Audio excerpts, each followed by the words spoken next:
नमस्कार दोस्तों, स्वागत है एक बार फिर आपका हमारे इस YouTube चैनल में। दोस्तों मैं अजय सिंह आज आपको बताऊंगा प्रैक्टिस सेट 3 के बारे में, IT tool and network basis के बात कर रहे हैं दोस्तों। मॉडल पेपर R1 R5 के मॉडल नंबर 3 के बारे में दोस्तों हम बात करने वाले हैं यहाँ पर 40 नंबर के प्रश्न के बारे में जो बहुविकल्पी हैं, ऑब्जेक्टिव हैं, जिसमें हम बात करेंगे आज 10 बहुविकल्पीय प्रश्नों के बारे में, 10 सत्य सत्य, 10 जोड़े मिलान और 10 ट्रू हॉल्स या 10 रिक्त स्थान के बारे में। तो चलिए दोस्तों शुरू करते हैं। हमारे से जुड़ने के लिए बहुत बहुत आप लोगों का धन्यवाद। ऐसे ही प्यार आप लोग अपना बनाए रखिए, चैनल को सब्सक्राइब कीजिए, लाइक कीजिए, बहुत बहुत धन्यवाद। तो चलिए बढ़ते हैं दोस्तों, आते हैं हमारी कंप्यूटर की स्क्रीन पर और देख लेते हैं आज IT tool and network basis का मॉडल नंबर 3। तो दोस्तों देख सकते हैं आप, जैसे कि पहले प्रश्न की बात कर लेते हैं हम यहाँ पर। पहला प्रश्न है दोस्तों हमारे सामने, C2C ई कॉमर्स कार्य करने के लिए निम्नलिखित आधारभूत संरचना आवश्यक है। तो दोस्तों C2C ई कॉमर्स में कार्य करने के लिए निम्नलिखित आधारभूत संरचना आवश्यक है। तो दोस्तों यहां पर C2C का मतलब हो गया कस्टमर टू कस्टमर, जैसे OLX है हमारे लिए कस्टमर टू कस्टमर, यानी एक कस्टमर दूसरे कस्टमर को अपना सामान बेच सकता है। तो दोस्तों यहां पर है world wide web, corporate network, electronic data interchange in standard और चौथा है सिक्योर इलेक्ट्रॉनिक कम्युनिकेशन लिंक। तो दोस्तों यहां पर आपके 4 ऑप्शन दे रखे हैं, पहला या दूसरा, दूसरा या चौथा, पहला या तीसरा या फिर पहला या चौथा। तो दोस्तों जो उसका राइट आंसर है वो है हमारा C, यानी पहला और तीसरा। देख लेते हैं, पहला है वर्ल्ड वाइड वेब, यानी विश्व भर में आप लोग विख्यात होने चाहिए, यानी आपकी कनेक्टिविटी इतनी होनी चाहिए, आप अपने डेटा को अलग अलग लोगों तक पहुंचाओ कि आप लोगों का जो डेटा है वो अलग अलग लोगों तक पहुंच रहा है, आप लोगों को विजिबल हो रहा है, शो हो रहा है। दूसरा इलेक्ट्रॉनिक डेटा इंटरचेंज स्टैंडर्ड, यानी जो आपके डेटा है वो इलेक्ट्रॉनिकली चेंज हो रहे हैं, लोगों तक पहुंच रहे हैं, डेटा आपको दिखाई दे रहा है। तो दोस्तों C2C ई कॉमर्स कार्य करने के लिए निम्नलिखित आधारभूत संरचना जो आवश्यक है, तो उसका जो राइट आंसर है वो है C, जिसमें पहला और तीसरा समायोजित है। आगे चलते हैं, 1.2 देख लेते हैं। 1.2 जो हमारे पास है यहां पर, निम्न में से कौन सा सिस्टम सॉफ्टवेयर संबंधित नहीं है? तो word processing software, word web browser, और जो थर्ड वन है, तीसरा है ऑपरेटिंग सिस्टम और चौथा है स्प्रेडशीट सॉफ्टवेयर। जैसा कि आप लोगों को देख के ही पता लग रहा होगा दोस्तों, वर्ड प्रोसेसिंग हमारा MS word, Libre office writer जो कि मदद करते हैं हमारे लेखन कार्य करने में, वेब ब्राउजर वेबसाइट ओपन करने में हमारी मदद करता है, और तीसरा है स्प्रेडशीट, यानी हमारी स्प्रेडशीट यानी कैल्क यानी एक्सेल, कैलकुलेशन करने में मदद करता है। तो दोस्तों जो हमारा तीसरा विकल्प है ऑपरेटिंग सिस्टम, ये एक प्रकार का ऑपरेटिंग सिस्टम है जिसमें हम जो विशेष प्रकार का प्राथमिक सॉफ्टवेयर है जो मशीन चलाने के लिए जरूरी होता है। तो प्रश्न क्या कह रहा है? प्रश्न कह रहा है कि हमारा निम्न में से कौन सा सॉफ्टवेयर सिस्टम सॉफ्टवेयर से संबंधित है। तो जो संबंधित वाली बात है तो दोस्तों इसका आंसर है हमारा C, यानी ऑपरेटिंग सिस्टम। 1.3 देख लेते हैं। एक क्लाइंट सर्वर प्रणाली में किस प्रकार के कंप्यूटर क्लाइंट कंप्यूटर होते हैं? क्लाइंट कंप्यूटर हैं तो micro computer, mini computer, main frame या PDA।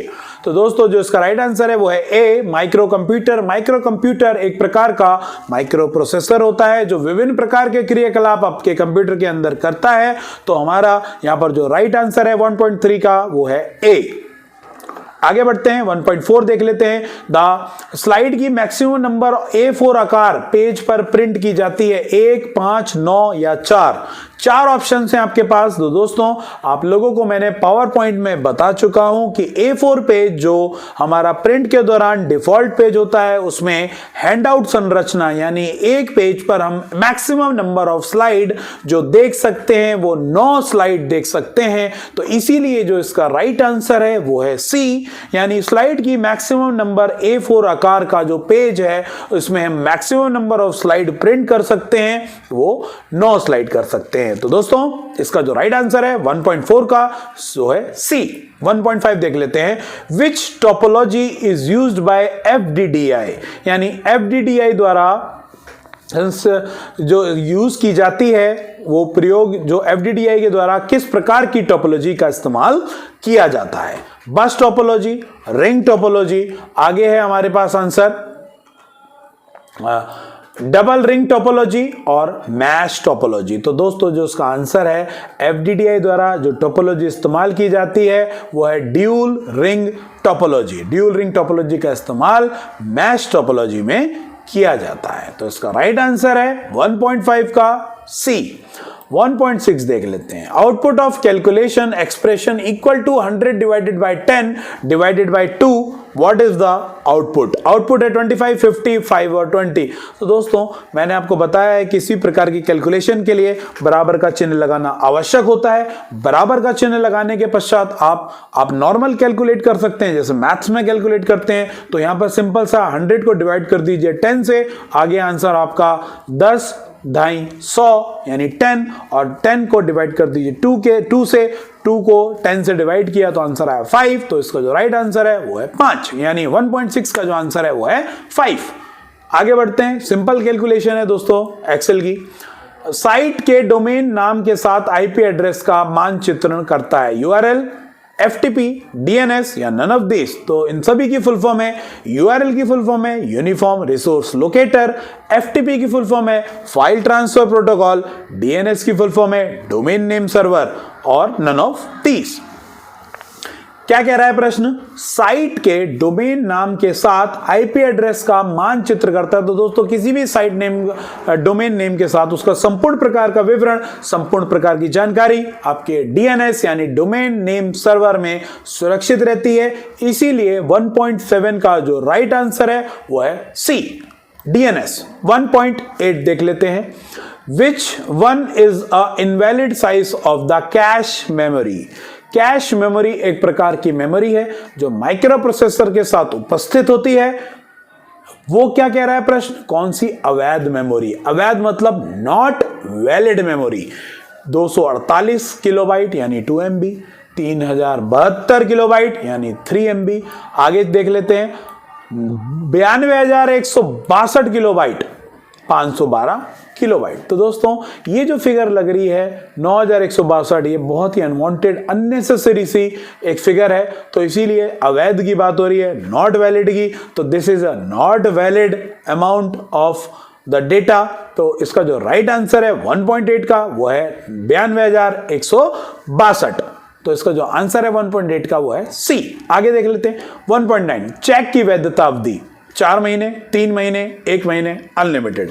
तो दोस्तों मैं आपको जानकारी देना चाहता हूं, जो चेक की वैधता होती है, अब तक जो वैधता थी किसी भी प्रकार के बैंक की वो थी 6 मंथ की, 6 महीने की वैधता थी। लेकिन जो संशोधन हुआ है पिछले कुछ साल से, नई नीति आई है बैंक की, उसमें अब चेक की जो वैधता है वो वैधता है 3 महीने की। यानी अब जो चेक वैलिड होगा वो 3 मंथ्स के लिए वैलिड होगा। तो 1.9 का जो राइट आंसर है वो है 3 मंथ्स। तो आगे देख लेते हैं 1.10 की बात कर लेते हैं। द बिग डेटा एनालिटिक्स का लाभ नहीं है। नहीं वाले प्रश्न आपको बहुत इंपॉर्टेंट तरीके से देखने होंगे, क्योंकि आप नहीं का आंसर तभी दे पाओगे जब आपको पता होगा कि सही आंसर क्या है। तेजी से एवं बेहतर निर्णय लेना, लागत में कमी, डेटा का प्रबंधन या नन ऑफ दीज। तो दोस्तों बिग डेटा एनालिसिस क्या काम करता है? बिग डेटा एनालिसिस काम करता है बड़े प्रकार के डेटा को विश्लेषण करके उन्हें सुव्यवस्थित तरीके से संभाल के रखना, उन्हें सही तरीके से सारणी में बनाना तथा बिग डेटा को एनालाइज करके लोगों को आसान रूप से समझाना। ये एक प्रकार की एल्गोरिथम है, एक प्रकार की प्रोग्रामिंग है जो हमें बिग प्रकार के डेटा को, बड़े डेटा को विश्लेषण करने में मदद करता है। तो इसका जो राइट आंसर है वो मैनेज करता है डेटा को, प्रबंधन करता है डेटा का। तो इसका जो राइट आंसर है 1.10 का वो है सी, मैनेज ऑफ डेटा। तो दोस्तों ये 10 बहुविकल्पीय थे जो मैंने आप लोगों के साथ शेयर किए। आगे बढ़ते हैं, आगे ट्रू फॉल्स पे आते हैं। ट्रू फॉल्स आप लोगों को बताएंगे कि कौन सा ट्रू है और कौन सा फॉल्स। तो 40 में से ये भी बहुत इंपॉर्टेंट पार्ट है। 2.1 देख लेते हैं। NPCI stand for national payment corporation of India. National payment corporation of India एक प्रकार की संस्था है, भारत सरकार द्वारा प्रमाणित, भारत सरकार द्वारा संचालित एक प्रकार की संस्था है जिसने आईएमपीएस बनाया, एनईएफटी बनाया, आरटीजीएस बनाया। ये सभी प्रणाली मैंने आपको कॉपी में लिखवाए हैं, हैंड नोट्स में क्लास में कि ये सभी प्रकार की जो संस्था है एनपीसीआई इन सभी ट्रांजैक्शंस प्रोटोकॉल को संभालती है। तो एनपीसीआई का फुल फॉर्म बहुत इंपॉर्टेंट है जो आपको याद रखना है, national payment corporation of India. तो दोस्तों 2.1 हमारा ट्रू होगा। Smart watch, 360, Google glass and drone camera are example of IT gadgets. IT gadgets क्या होते हैं? इंफॉर्मेशन टेक्नोलॉजी गैजेट्स होते हैं जो विशेष प्रकार के कार्यों में इस्तेमाल किए जाते हैं।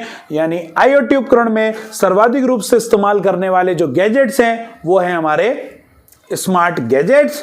स्मार्ट वॉच जो आपके heart rate, blood pressure, oximeter ये सब का ज्ञान बताते हैं। गूगल ग्लास जो विभिन्न ग्लास होता है, एक तरीके का चश्मा है जो विभिन्न प्रकार की जानकारी आपको प्रदान करता है। ड्रोन कैमरा बहुत एक्टिव और बहुत ही ब्रिलियंट टाइप की टेक्निक है जो विभिन्न प्रकार का डेटा कलेक्ट करके आपको प्रदान करता है। तो ये सभी के सभी आईटी के गैजेट के टूल हैं। तो दोस्तों ये भी हमारा ट्रू होगा। कंट्रोल शिफ्ट प्लस एस उपयोग करते हैं किसी भी स्थान पर इंप्रेशन, प्रेजेंटेशन, सेव या प्रतिलिपि बनाने के लिए किया जाता है।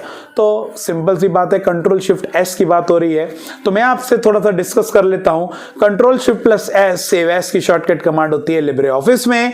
यही सेव एस की शॉर्टकट कमांड आप लोगों ने जानी वो एमएस ऑफिस में, तो वो होती है F12। तो दोस्तों मैं आप लोगों से अंतर व्यक्त करने वाला था, तो अच्छी बात है प्रैक्टिस सेट में ही काफी सारे अंतर आप लोगों को पता चल रहे हैं। तो यहां पर जो हमारा मेन अंतर है वो है F12 जो एमएस वर्ड में होती है सेव एस की कमांड। यहां पर सेव एस की कमांड है control shift S, control shift S.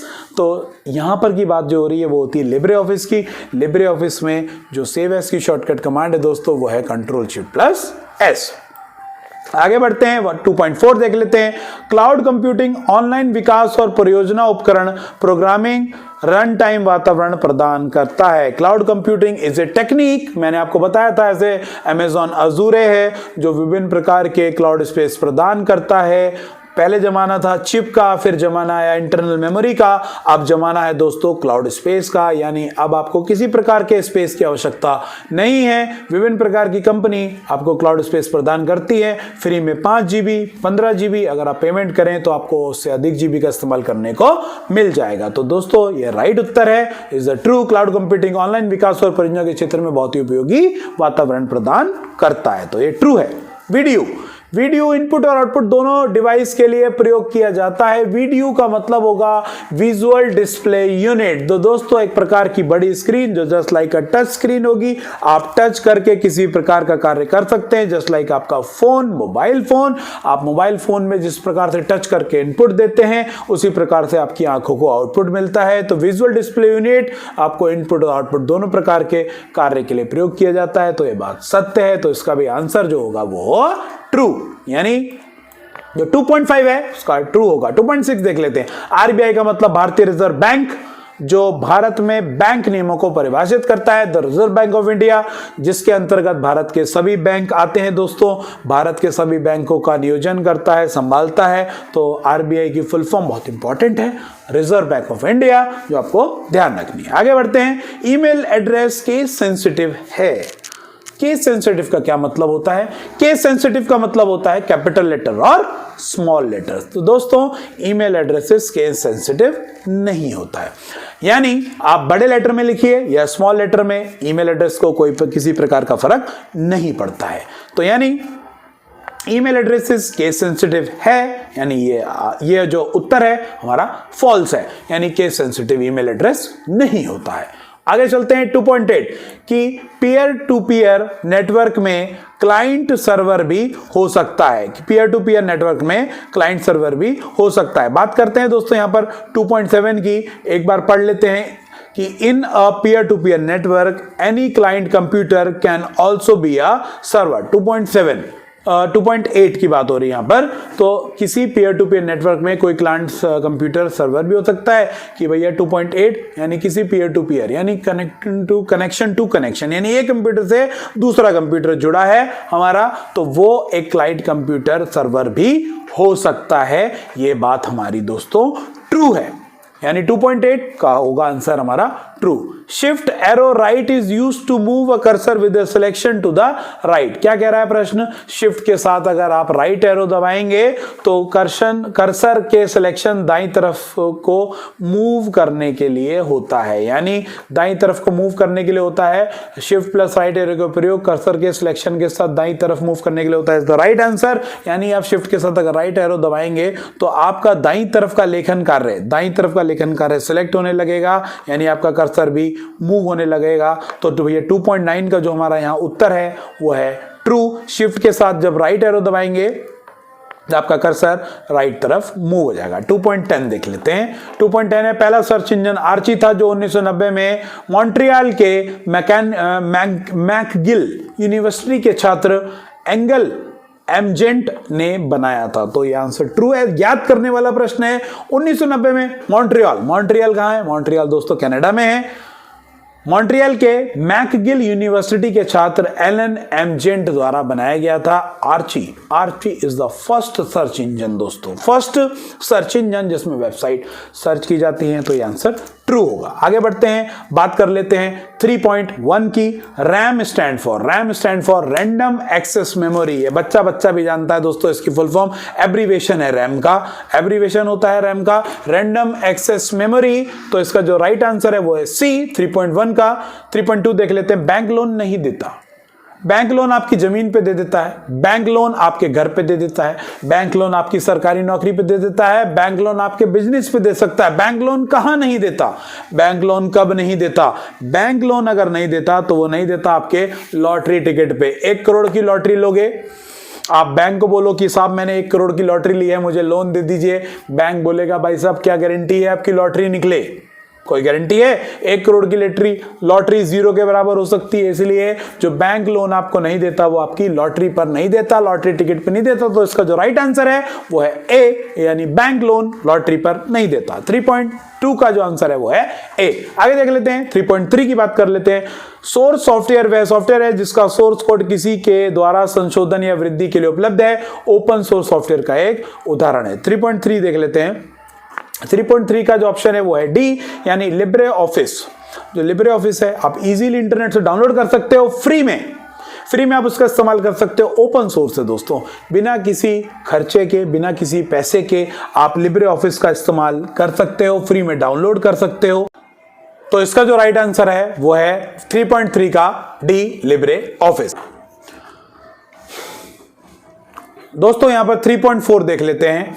Router किस लेयर पर काम करता है? तो राउटर दोस्तों यहां काम करता है हमारा ई, यानी इसका जो 3.4 का जो आंसर है वो है एफ, नेटवर्क लेयर पर। तो यानी राउटर क्या होता है दोस्तों? राउटर हमारा एक ऐसी डिवाइस होती है जो कनेक्ट करता है एक डिवाइस से दूसरी डिवाइस को।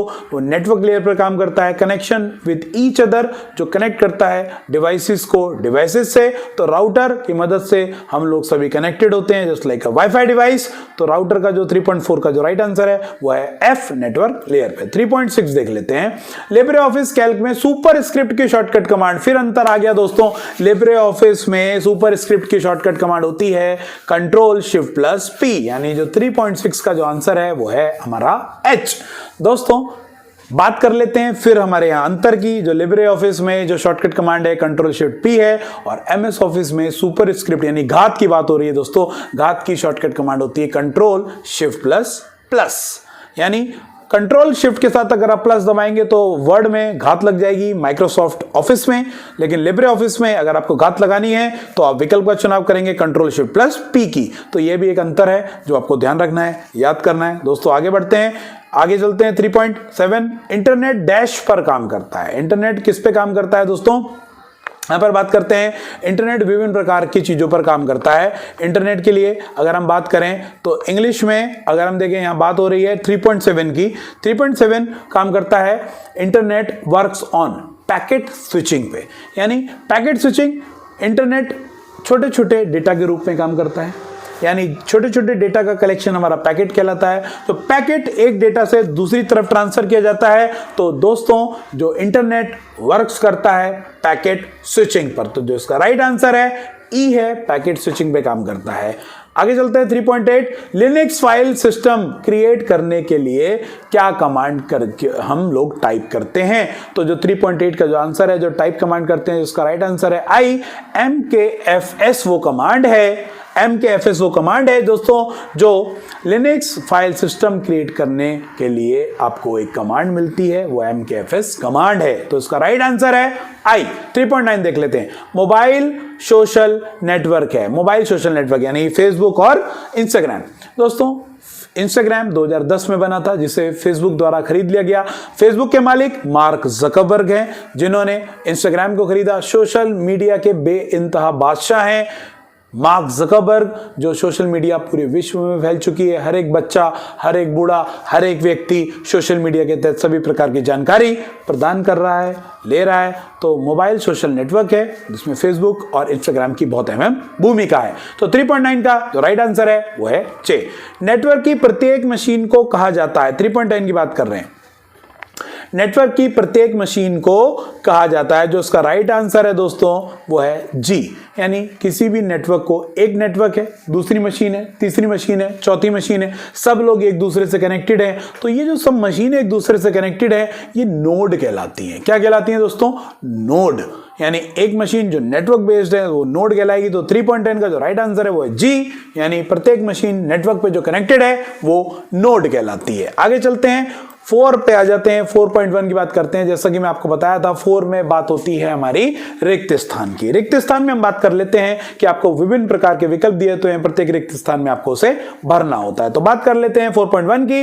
इंप्रेस प्रेजेंटेशन में एनिमेशन लागू करने के लिए स्लाइड को सिलेक्ट करते हैं और फिर क्लिक करते हैं। 4.1 की बात हो रही है कि इंप्रेस प्रेजेंटेशन में एनिमेशन लागू करने के लिए स्लाइड को सिलेक्ट करते हैं, फिर क्लिक करते हैं। तो 4.1 का यहां पर आंसर है हमारे पास F। फॉर्मेट मेन्यू के एनिमेशन विकल्प में आपको जाना होता है। विकल्पों में किसी प्रकार के टेक्स्ट, किसी प्रकार के ऑब्जेक्ट पर एनिमेशन लगाने के लिए आपको एनिमेशन का चुनाव करना पड़ेगा, जो आपको मिलेगा फॉर्मेट मेन्यू में। तो इसका जो राइट आंसर है 4.1 का वो है F। 4.2 की बात कर लेते हैं। कैल्क में किसी भी सूत्र के अनिवार्य, बहुत ही इजी, बच्चा भी इसका आंसर दे देगा कि कैल्क में या एक्सेल में किसी भी प्रकार के फॉर्मूले को अगर आपको लगाना है तो आपको बराबर का चिन्ह लगाना आवश्यक होगा। तो 4.2 का जो आंसर होगा वो होगा बी, इक्वल टू साइन। 4.3 देख लेते हैं। एक चुंबकीय टेप पर सूचना को एक्सेस करने का जो तरीका है, 4.3 की बात हो रही है यहां पर, नहीं 4.2 की बात हो रही, 4.3 की बात हो रही है दोस्तों। 4.3 में किसी भी चुंबकीय टेप पर सूचना को एक्सेस करने का जो तरीका है वो 4.3 का है, वो है सीक्वेंशियल यानी क्रमिक। देखा होगा आप लोगों ने विभिन्न प्रकार के ऑडियो टेप देखे होंगे, कैसेट, जिसमें ए साइड और बी साइड होती थी, जिसमें हम रील, ब्राउन कलर का एक टेप होता था, रील होता था, जिसमें हम फॉरवर्ड करके गाने सुनते थे, ए साइड और बी साइड होती थी। तो दोस्तों उसमें अगर गाना फॉरवर्ड करना होता तो फॉरवर्ड करते थे और आगे जाके हम लोग सुनते थे। तो जो इसका राइट आंसर होगा वो होगा सीक्वेंशियल यानी क्रमिक, यानी इसका जो राइट आंसर है वो है ई की बात कर लेते हैं दोस्तों। 4.4 आंसर है स्मार्टफोन की लाइन के लिए रिसर्च एंड मोशन द्वारा विकसित एवं स्वामित्व मोबाइल ऑपरेटिंग सिस्टम है। 4.4 की बात कर लेते हैं। तो 4.4 का जो आंसर है स्मार्टफोन की लाइन में रिसर्च एंड मोशन द्वारा विकसित एवं स्वामित्व मोबाइल ऑपरेटिंग सिस्टम है। 4.4 का जो आंसर है वो है ब्लैकबेरी ऑपरेटिंग सिस्टम। ब्लैकबेरी ने दोस्तों अपना एक ऑपरेटिंग सिस्टम लॉन्च किया था, जिसमें अपने प्रकार रिसर्च एंड मोशन एक टेक्निक लॉन्च हुई थी, जो ब्लैकबेरी ऑपरेटिंग सिस्टम द्वारा लॉन्च की गई थी। जो 4.4 का जो आंसर है वो है ए। 4.5 देख लेते हैं दोस्तों। 4.5 की बात कर लेते हैं। इंटरनेट पर उपयोगकर्ताओं की गतिविधि पर नजर रखता है और उस जानकारी को किसी और अन्य पृष्ठभूमि पे प्रसारित करता है। 4.5 का जो राइट आंसर है देख लेते हैं वो है स्पाईवेयर। स्पाईवेयर एक प्रकार का सॉफ्टवेयर होता है जो आपके इंटरनेट जो भी आप यूज कर रहे हैं उस पर नजर रखता है और उसी जानकारी को आपको बार बार दिखा रखता है। जैसे सपोज दैट आप कोई जूता सर्च कर रहे हैं, तो आपने आज जूता सर्च किया। स्पाईवेयर सॉफ्टवेयर कैसे होते हैं? जो आपकी हरकतों पर निगरानी रखते हैं और भविष्य में फिर आपको कुछ दिनों बाद जूते के ऐड दिखाई देते हैं। तो स्पाईवेयर सॉफ्टवेयर आपकी गतिविधियों पर निगरानी रखते हैं। तो 4.5 का जो राइट आंसर है दोस्तों वो है सी, स्पाईवेयर। तो आगे बढ़ते हैं। 4.6 बैंक खाता खुलवाने के लिए आईडी प्रूफ और एड्रेस प्रूफ की आवश्यकता होती है। तो बैंक में जब आप खाता खुलवाते हैं तो आईडी प्रूफ और एड्रेस प्रूफ, आधार कार्ड और आपको वोटर आईडी कार्ड चाहिए होगा। तो इसका जो राइट आंसर है वो है डी। बैंक में खाता खुलवाने के लिए आपको इस्तेमाल करना होगा अपने आईडी प्रूफ का। तो जो इसका राइट आंसर है वो है बैंक खाता proof, ID proof. 4.7 Libre office writer में प्रिंट प्रीव्यू की शॉर्टकट कमांड। दोस्तों प्रिंट प्रीव्यू की शॉर्टकट कमांड जो होती है, फिर अंतर आ गया दोस्तों, जैसा कि मैंने बताया था आपको अंतर मैं डिस्कस करने वाला हूं आपसे। तो यहां पर बहुत सारी अच्छी बात है कि अंतर डिस्कस हो रहे हैं। तो प्रिंट प्रीव्यू की शॉर्टकट कमांड लिब्रे ऑफिस में होती है कंट्रोल शिफ्ट प्लस ओ, यानी कंट्रोल शिफ्ट प्लस ओ से आप अपने पेज को उस रूप में देख पाएंगे जिस रूप में वह आपको प्रिंट होने के बाद दिखाई देगा। माइक्रोसॉफ्ट की बात करूं तो प्रिंट प्रीव्यू की शॉर्टकट कमांड होती है कंट्रोल प्लस F2। तो यहां पर जो राइट आंसर है वो है जी, यानी प्रिंट प्रीव्यू की शॉर्टकट कमांड है कंट्रोल शिफ्ट प्लस O। तो दोस्तों आगे बढ़ते हैं। कंप्यूटर डेटा प्रोसेस के लिए डैश लैंग्वेज का प्रयोग करता है। 4.8 की बात हो रही है, कंप्यूटर डेटा प्रोसेस के लिए डैश लैंग्वेज का प्रयोग करता है। 4.8 का जो आंसर है वो है H, बाइनरी लैंग्वेज का प्रयोग किया जाता है। क्योंकि आप लोगों को पता है कंप्यूटर 0 समझता है, 1 समझता है, बाइनरी डिजिट समझता है, डिजिटल डिजिट में काम करता है। 0 और 1 ही समझ में आता है कंप्यूटर को, ना ABCD समझ में आती है, ना 1 2 3 4। तो यानी जो कंप्यूटर डेटा प्रोसेस के लिए हमेशा बाइनरी लैंग्वेज का ही प्रयोग किया जाता है। तो इसका जो आंसर है वो है बाइनरी। 4.9 POS का मतलब, जो कि रिटेल शॉप के लिए भुगतान के लिए इलेक्ट्रॉनिक मशीन के रूप में इस्तेमाल करता है। तो POS की फुल फॉर्म होती है पॉइंट ऑफ सेल, जैसा कि मैंने आपको अभी ही रिसेंट टॉपिक में आपकी कॉपियों में लिखवाया है। तो इसका जो आंसर है वो है आई। पॉइंट ऑफ सेल एक प्रकार की मशीन है, स्वाइप कार्ड जो आपने देखा होगा, जो पेट्रोल पंप्स पे आपको देखने को मिली होंगी, जिसकी मदद से आप किसी प्रकार की शॉपिंग कर सकते हैं। तो दोस्तों 4.9 का जो आंसर है वो है POS, पॉइंट ऑफ सेल। 4.10 और लास्ट देख लेते हैं। ग्राफिक्स को स्टोर करने के लिए मानक बिटमैप वाले प्रारूप के लिए किस एक्सटेंशन का प्रयोग होता है? तो बिटमैप का जो एक्सटेंशन है दोस्तों वो होता है .bmp। किसी प्रकार के ग्राफिक्स को सुरक्षित करते हैं .bmp, यानी बिटमैप इमेज जिसकी फुल फॉर्म है, एक प्रकार का विस्तारक रूप है, इमेज फाइल फॉर्मेट है जिसमें आप ग्राफिक्स को स्टोर कर सकते हैं। तो जो 4.10 का हमारा जो राइट आंसर है वो है J.bmp। तो दोस्तों उम्मीद करते हैं मैंने आपसे 40 प्रश्न रूबरू किए थे। उम्मीद करते हैं मेरे द्वारा समझाए गए आपको प्रश्न समझ में आए होंगे। इसी तरीके से अपना प्यार बनाए रखिए। किसी प्रकार के सुझाव के लिए कमेंट बॉक्स में आप सुझाव दे सकते हैं, कमेंट कर सकते हैं। चैनल को लाइक कीजिए, सब्सक्राइब कीजिए। तब तक के लिए बहुत बहुत धन्यवाद। नमस्कार।